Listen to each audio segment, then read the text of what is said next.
Hi, my name is Mohit Sharma, and I'll present our paper titled as Jacobi set-driven search for flexible fiber surface extraction.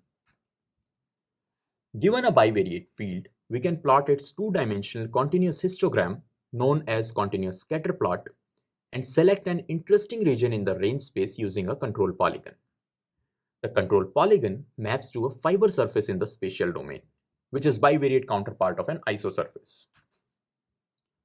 Jacobi edges are the bivariate alternative of critical points. The Jacobi edges marked with cross are close to the fiber surface to be extracted. The Jacobi fiber surfaces corresponding to Jacobi edges segment the domain into regions that have same fiber topology. They help to limit the search for fiber surface components to small regions in the domain. Based on this intuition, we present a four-step algorithm to extract the fiber surface corresponding to a given control polygon edge UV.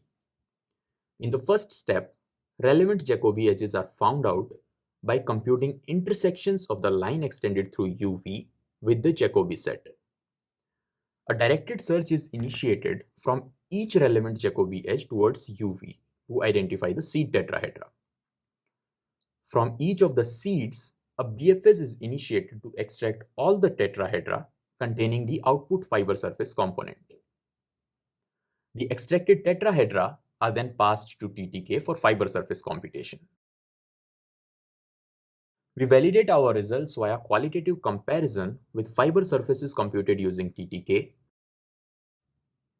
and comparing the total number of tetrahedra containing the fiber surface against an exhaustive search. Time taken to compute the Jacobi intersections directly depends on the total number of Jacobi edges. The algorithm performs better for the dataset having fewer number of Jacobi edges compared to the domain size. The algorithm performs better than non-octree version of TTK for the cases having a smaller number of Jacobi edges compared to the domain size.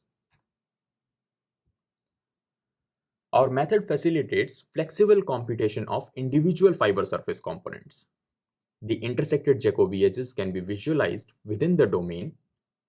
Interestingly, the intersecting Jacobi edges form clusters near the expected feature.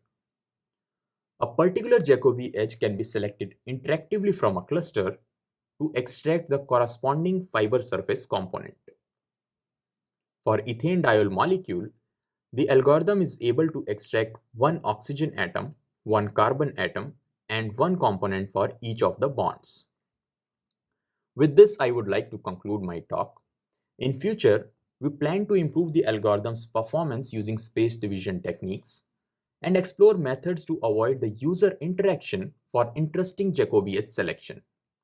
If you have any questions, please ask.